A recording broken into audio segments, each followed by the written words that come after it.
Hey guys, I'm Heidi Priebe. Welcome back to my channel, or welcome if this is your first time here. Every year for the past 2 years on this channel, I have published a video about the best books that I read in the past year.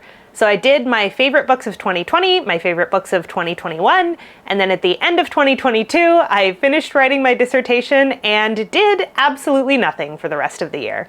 So someone pointed out to me the other day in the comments section that I never made my favorite books of 2022 video. And I thought better late than never. So I'm going to use this video to tell you guys what my favorite things that I read in the psychology space were in 2022. Now, if you watched my last 2 years' videos, you know that for me, a good book is defined not necessarily by the eloquence of the book or the popularity of it or the relevance of it to this day and age, but by the impact that it had on me personally. So this is a highly subjective list. And when I talk about a book that has a strong personal impact, what I mean by that is a book that helped facilitate a perspective shift for me in a significant way. So a good book to me is a book that kind of breaks some thought pattern or inherent belief that I didn't realize I was holding on to and helps me perceive things in a new way. So some of these books are going to be really popular books. Some of them are going to be extremely weird and esoteric. As with everything, take what works for you and leave the rest. And I am going to go through these books partially in chronological order, partially in order of how much I liked them. It's a very vague structure, but we are going to begin at the beginning of the year with my favorite read of January 2022. So I actually had to go rewatch my favorite books of 2021 list because I could not believe that I read this book in 2022 because it so quickly became a humongous part of my life. But the book I started off last year reading was the book Radical Honesty by Blanton. If you've been around this channel for a while, you have probably heard me reference the philosophy of radical honesty quite a few times. And this book was where that all began for me. Now, at this point, it's almost difficult for me to talk about radical honesty because I went so deep into the philosophy last year and then came out the other side a little bit and started to see its limitations and the areas in which I don't necessarily recommend it to everyone for various reasons. However, it would be dishonest of me to say anything but this philosophy changed my life. For myself specifically, learning to get centered in my real-time, moment-to-moment experience of being alive and communicate that as clearly and cleanly as I can to other people in moments when it really matters. So when tensions are running high, when I'm feeling overwhelmed by an experience of anger, resentment, attraction, fear, vulnerability, has brought me so much further in my personal development work than almost anything else. And that style of becoming self-aware about our present moment experiences, separating that out from the stories we tell ourselves about those experiences and about other people, and learning to be present and direct is what the philosophy of radical honesty is all about. Now, there's also a community out there of people who practice radical honesty. I recommend the community with many caveats, which I may go into at another point in time, but because I'm going to keep the focus of this on books, I do absolutely recommend this one.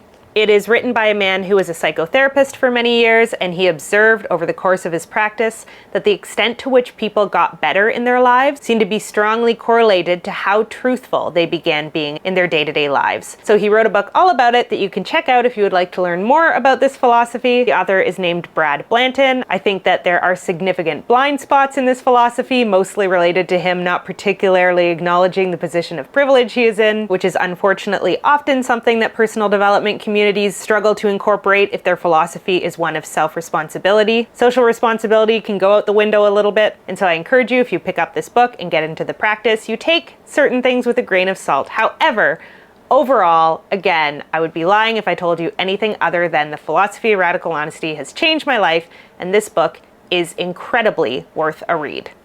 Particularly if you are on an attachment healing journey of any sort. To have an insecure attachment style means, by definition, that you are significantly distorting the way that you think about attachment relationships and the way that you experience your own emotions. And I'm not going to say that this philosophy is able to fix that. However, it can be a really powerful tool on the route to getting more honest with yourself and other people. So that's my first recommendation of 2022. The next book. I struggled with whether or not to include this because it is technically a textbook that I read during my master's degree, but this model that is presented in this book is, at this point in time, my favorite psychological model that I have ever come across.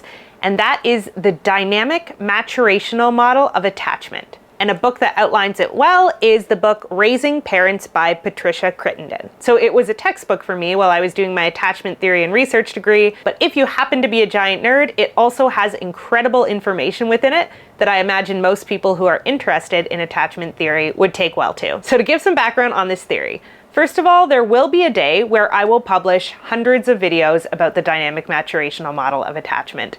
The only reason I haven't done it so far is because I love this model so much that I feel almost a little bit gatekeepy around it. I want to make sure that if I do make videos on this, they are absolutely perfect and do the system true justice, particularly because Patricia Crittenden, who is the author of this book, is one of the most precise speakers I have ever come across in my life, as well as an incredibly thorough researcher, and pretty much every statement the woman makes seems to be intellectually airtight. So, to explain it well is taking on a very big job. However, the dynamic maturational model of attachment is in some respects an expansion on the original theory of attachment that John Bowlby and Mary Ainsworth and Mary Main did significant work on. So Patricia Crittenden used to do work with Mary Ainsworth, who is the researcher who created the strange situation procedure that was the first clinical assessment of attachment styles. And then they stopped working together, and then Patricia Crittenden went on to use the attachment theory that most of us in North America are used to hearing as the only version of attachment theory to build an expanded theory of attachment called the dynamic maturational model.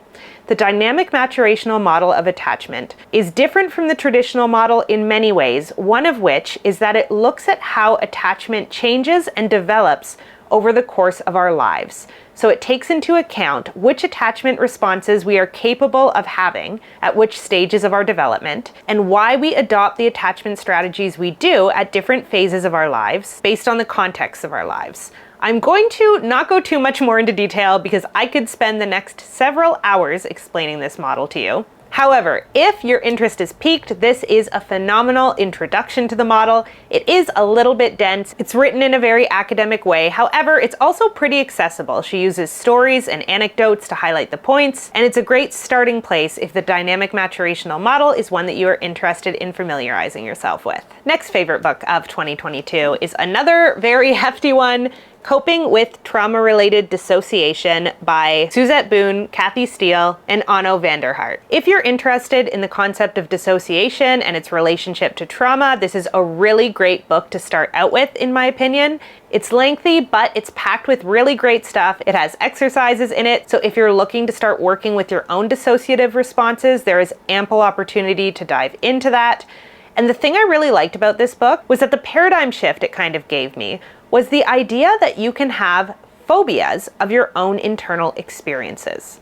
Now, this is something that attachment theory actually looks at. So we talk a lot in the attachment theory world about which information we defensively exclude from our awareness in order to keep functioning in the early environments that we're raised in. And for some reason, that idea of systematically omitting pieces of information from our awareness from a young age always made sense to me in theory, but it didn't really click for me until I read this book. In this book, they talk about dissociation as a natural response to encountering some sort of either physiological state or emotional response that we have a phobia or a fear of. And that kind of helped me open my eyes to the idea of what it means to have a psychological blind spot. So those things we learn to systematically, defensively exclude from our awareness at a very young age become these blind spots in adulthood, where whenever something comes up for us that is intolerable to us psychologically, we might automatically begin to dissociate from. And the book covers so much. It goes into working with sleep disturbances, addiction, anger, shame and guilt, triggers. It really covers the gamut of learning to work in real time with the things that trigger dissociative responses in many people who have trauma experiences. And even though it's huge and hefty, you can absolutely just use it to work with the problems that you're experiencing. So if the chapter on sleep doesn't apply to you, don't read it, skip it. If the chapter on shame or on anger doesn't resonate with you, then don't do it. But it serves as a really good overall guide to some of the things that are likely to come up if you have early trauma and struggle with dissociation. And it's just a very accessible book. Like, it explains things in clear terms, in layman's terms, and it makes the very dense kind of abstract idea of what dissociation is feel very personal and accessible. So highly recommend this one if that's a topic that interests you. Next book I read on Audible, so I don't have a physical copy of it to show you, but the book Stolen Focus by Johann Hari. I read this book and immediately Googled Johann Hari and was devastated that he was not attracted to my gender. This man, I believe, almost more so than anyone else I've read the work of, really has his finger on the pulse of modern psychology. So he is a journalist who writes books on psychological topics, and Stolen Focus is all about the kind of crisis of attention that exists in the modern world. So this book, I believe, did come out in 2022. It actually is a more modern contemporary book, and it's very relevant to the world that we live in right now. He goes over how social media is designed to hijack our attention spans, and he provides a mix of kind of strategies that we can use to help ourselves focus in a world full of distractions, but also which larger scale issues need to be addressed in order for this kind of crisis of attention to get resolved. So he goes into what tech companies are doing, different policies he believes might help rectify the problem. He really tackles it from every different angle. And if inattentiveness in any capacity is something that you struggle with, I really recommend this book. It is a very enlightening, very refreshingly honest read, and I just cannot recommend Johann Hari as an author enough. He is also going to make a reappearance on this list later on. Okay, the next book. Now we're getting into the part of the list where I'm like, this list is very personal to me in the year that I had in 2022. But I love this book and I couldn't leave it out. The book 33 Strategies of War by Robert Greene. Now, I'm going to get on my soapbox for a moment about Robert Greene. Robert Greene has written a series of books that have become incredibly popular in psychology: 48 Laws of Power, Seduction, Mastery, 33 Strategies of War, and I'm sure he's got other ones either out there or in the works. And a common criticism of Robert Greene is people being like, I think this man is a psychopath. And I think he's just out there handing out strategies for how to be a better psychopath. And I don't necessarily agree, first of all. I don't know, he might be a psychopath, but I wouldn't immediately classify him as one. However, he uses his books to address the kind of dark psychic underside of human behavior. So he puts words, and very accurate ones, to the specific patterns of manipulation, of psychological warfare, and of all the ways in which people consciously or unconsciously manipulate and take advantage of each other. He basically uses the book to outline a whole bunch of different strategies that different leaders or different countries have employed as war strategy, and then he maps this on to human psychology and how people use these types of strategies to navigate psychological battles with each other. If you think that you have never implemented such a strategy, all that means is that you have a giant blind spot. Human nature is inherently self-protective, and anytime we pick up a Robert Greene book, what we are doing is being present with what I believe is currently in the shadow of the collective unconscious. Right now, everyone is fighting to be virtuous and to be seen as the most good and the most politically correct and the most pure. And the more we need to think of ourselves that way, the more we continue to do our manipulative behaviors unconsciously. There's a famous Carl Jung quote that goes, "One does not become enlightened by imagining figures of the light, but by making the darkness conscious."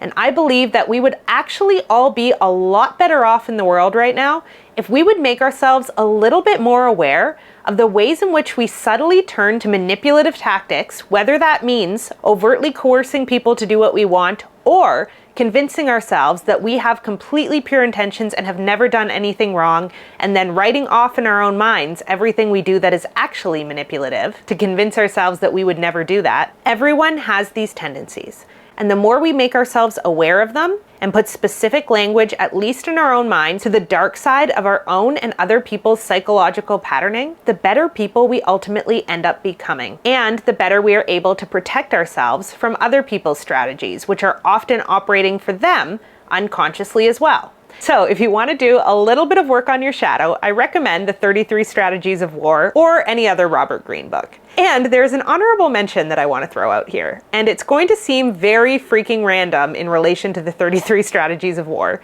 but there's a chapter in the 33 Strategies of War that talks about the importance of recognizing your own mortality.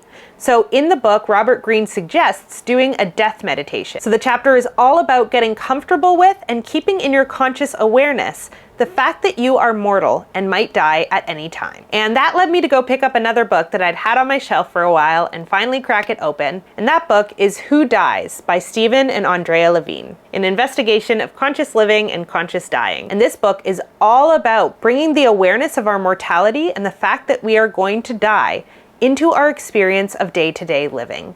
The reason I did not give this book its own slot in the list is because I didn't finish it. I got 2/3 of the way through, so I don't know what happens in the last third. Maybe you find out who dies. And I have a rule against recommending books that I don't finish. However, the reason I didn't finish this one was because I got so much out of the first 2/3 that I had to put it down and save the rest for later. So I will return to this book, and I'm not above giving it its own slot in the 2023 list if it turns out that the final third rocks my world this year. But what I've read of it is absolutely phenomenal. And I think particularly for anyone going through any sort of crisis of meaning in their life, this is a really great resource to turn to get some perspective, to help you zoom out on your life, and just really connect to your own humanity.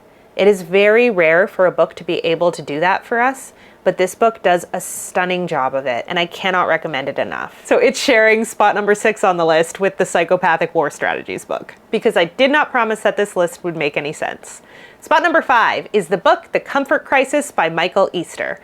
I don't know if I just loved this book because I read it at a time that was perfect for me in my life. I just finished a dissertation, I was burnt out beyond human comprehension, and I was hanging out in the mountains of Colorado, reading and hiking and relaxing, and that was my entire life at this point. However, The Comfort Crisis is a phenomenal book that tackles why modern society leaves us with this kind of vacuum of meaning in our lives. And it goes over practical ways of getting back in touch with our senses and engaging with a greater sense of vitality in our day-to-day lives. And if you are looking for kind of a reboot of a book, this is a really great read to turn to. I think it's probably becoming relevant and will become relevant later on that I went through a fairly significant depressive episode in 2022, which I made a video in the midst of that I will link in the description of this video because I love that video. It's one of my own personal favorites. But that's why a lot of this list has the flair of experiencing a crisis of meaning. The Comfort Crisis is really great for that. It's just at its core a book about reconnecting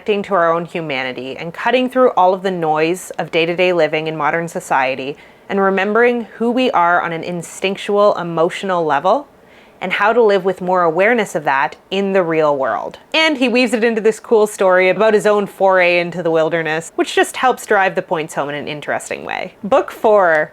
God, I loved this book. This is definitely the randomest book I'm going to recommend, and there has to be at least one every year.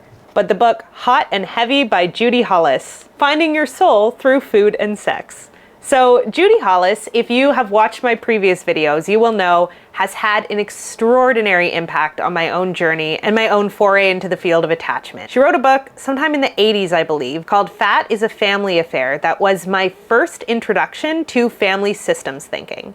And family systems thinking revolutionized my understanding of psychology as a whole. So I was in school taking a nutrition course when I discovered Judi Hollis, and I immediately bought all of her books, which you have to find secondhand online for the most part because they're older and not all still in print anymore. And then a couple of them I read, and a couple of them I went, ooh, I'm not ready for this book yet, but there will come a time where I am. And then I picked up Hot and Heavy in 2022, and I was like, the time has come. I'm ready for this book. It is all about how women learn to disconnect from a very young age of their embodied experience of sexual attraction. And they instead learn to think of themselves as objects to be acted upon, rather than as people who can step into the full range of their sexual experience and the full range of their wanting and their lust, both for people and for life. And to give you a spoiler of my 2023 list of books, at least half of them are going to be on that topic alone. The topic of women learning to disconnect from their authentic embodied wants and feelings and attraction, and how to start really getting in that embodied space and getting back to expressing ourselves fully and authentically in a way that many of us have not for many, many decades. So is Hot and Heavy, which largely looks at the relationship between food addiction and repressed sexuality, the top book, the best book that's been written about women detaching from their sexualities? Probably not, but it is the first one I read that made me really have a paradigm shift, and so it goes on the list, and I will forever think back fondly on this book. Book number 3, many of you, if you are in the psychology space, may have already come across this, but I read it for the first time in 2022, the book No Bad Parts by Richard Schwartz. This book is an introduction to internal family systems therapy, which is a super popular therapeutic model at the moment, and it looks at how we kind of naturally fragment our personalities as we go through life, and the more disintegrated we become in the different parts of ourselves, the more we're going to start experiencing mental health challenges coping or relating to people. And so internal family systems as a theory helps us draw awareness to all of those different parts that make up the whole of us, and this book in particular offers a very compassionate, hands-on guide to how we can start integrating the different parts of ourselves that might appear to be at odds. So this is a really nice book I recommend specifically for anyone coping with complex trauma responses or attachment responses that seem very at odds, particularly fearful, avoidant, or disorganized attachment. It's a really good model that offers some hands-on skills and some very practical meditations and exercises that you can use in the moment when you're struggling with competing desires or competing worldviews or whatever it is that feels at odds within yourself. I should also note that it's the only book I've read on internal family systems, so I can't confidently say it's the best. However, I've talked to a bunch of people who've read many books on the topic, and I have never heard anyone say they dislike this one or that it isn't at the least one of the best out there. So highly recommend this if you are looking to get into or further explore the topic of internal family systems. Book number 2, that admittedly is appearing near the end of the list, mostly because I read it at the end of December in 2022. So we're bookending radical honesty with this book, is the book Men Who Hate Women and the Women Who Love Them by Susan Forward. Oh boy, this book was the beginning for me of a journey of coming to recognize my own internalized misogyny. Later this year, I imagine it is highly likely that I will be coming out with quite a few videos on how to recognize and work with internalized misogyny, but this book for me was a really good jumping point. A lot of 2022 for me was doing shadow work, was looking at the ways in which when I am not conscious and when I'm not aware of what I'm doing when I get offended, when I get defensive, when my ego is threatened, I will naturally start acting in ways that I'm not proud of. There are certain defensive responses that come up, and some of those I started realizing in 2022 were the product of some very deep internalized misogynistic thought patterns that I had been carrying with me for the majority of my life. The book Men Who Hate Women and the Women Who Love Them was my first foray into making those thought patterns more conscious for myself. And this spot on the list comes with an honorable mention, the book Why Does He Do That by Lundy Bancroft. Phenomenal, phenomenal book about unconscious misogyny. The only reason it doesn't get the number 2 spot is because technically I read half of it in 2022, half of it in 2023, so I wasn't sure which list to include it on. But both of these books are really great places to start if you want to start making yourself aware of unconscious misogynistic thought patterns that exist both socially and in individual people, including in women. It made a lot of things very painfully explicit and clear to me that I like to think I'm a much better person for having finally looked at, as ridiculously uncomfortable as it was. And last but so far from least, to call this the best book I read in 2022 would truly not be doing it proper justice. This is one of my favorite books that I have ever read in my life. The book Lost Connections by Johann. I read this book in the midst of, I don't know if I'm going to call it my deepest ever depressive episode. That's got firm competition throughout the course of my life, but the first depressive episode I ever experienced in my life where I kept my eyes open during it and started really looking at why I was there. And reading this book at that time felt like a guide through the wilderness. I could write a whole video doing nothing but unpacking how much I love this book and how crucial a read I think it is for literally anybody who is alive right now. But in a nutshell, what it goes over is the crisis of depression that we are facing in the modern era. And Johann talks to experts from every different related field imaginable. He presents and examines various different paradigms that we have for looking at depression, and he distills everything he learns into into these core principles that he believes are driving this epidemic of depression. And then he talks about how to tackle each of those things at the root. I truly cannot even begin to do this book justice in a single description. If you are someone who has ever struggled with depression in any small or large way, I cannot recommend picking this book up enough. Johann Hari is an incredible researcher, and the way that he presents what he learns is so accessible, so captivating, and so soothing as an added bonus. The man is just a gift. I recommend picking up anything that he has ever written, but this book in particular, if you struggle with depression or know someone who does, or are currently alive in this day and age, I just cannot imagine this not applying to anybody. And it was by far, without a shadow of a doubt, the best book that I personally read in 2022. All right, before I let you go, because I am myself, I of course have to do a list of honorable mentions as quickly as I can. Honorable mention number 1. I wanted to put this on the main list, but I was like, I don't know, I think it's a little bit too out there to make it to the main list. But I took pure, unadulterated delight in the book Busting Loose from the Money Game by Robert Scheinfeld in 2022. So I was doing this Radical Honesty series online where we got together and talked about money very transparently once a week. And I was telling one of my friends about this series, and he was like, oh, I read this really weird book one time about money that I want to recommend to you, but I have to let you know it's very out there. And I was like, hit me with it. I love weird recommendations. And this was the book that he told me about, Busting Loose from the Money Game. I read it and was like, that book was absolutely batshit insane, and I really loved it. The reason why I love this book was because it does one of my favorite things, which is taking a really heavy, really difficult topic for a lot of people and treating it with a lot of lightness. So the premise of the book is essentially there is no reality, and everything that we believe about money is just made up inside of our own head. And if we decide to start believing something else, then we will have a completely different experience of reality and money. Do I believe that this book is an accurate representation of reality? No. Do I believe that this book is an oddly soothing thing to read if you are experiencing any challenge with finances? Yeah. Could be. At the least, it's very entertaining. So, if you're in the mood for something weird, I recommend the book. And just know that you're gonna have a strange time reading it. Next honorable mention, the book Quit by Annie Duke. This one is a really good overview of the fact that we just don't talk enough about how being successful is largely a product of knowing when to give up on stuff. So the author kind of makes the point that we always hear about the success stories of people who persisted and persisted and persisted.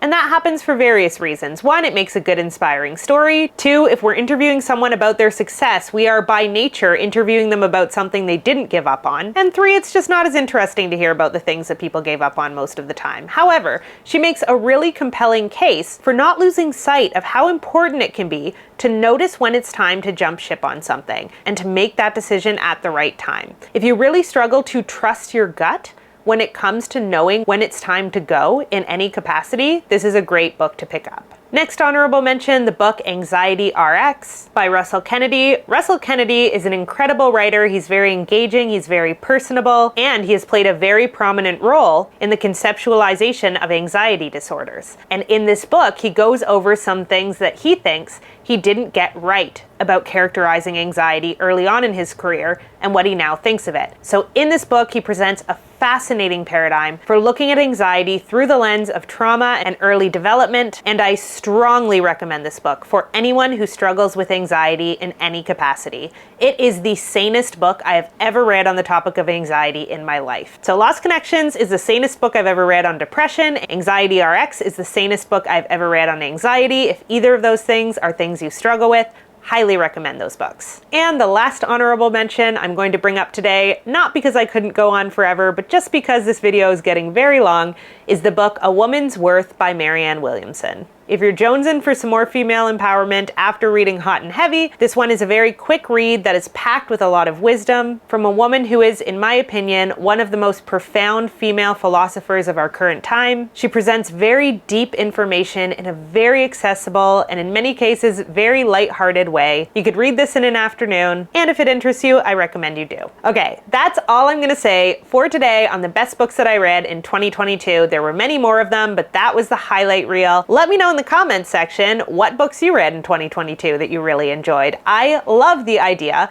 of everybody sharing book recommendations with each other. So please, in the spirit of pretending it's 6 months ago, I would love it if you would think back to the best book that you read last year and drop it below. Also, because I am constantly looking for recommendations, so I would love to find something in the comments that ends up making it onto my best books of 2023 video. All right, as always, I love you guys. I hope you're taking care of yourselves and each other, and I hope that you are reading to your inner children, and I will see you all back here again super soon.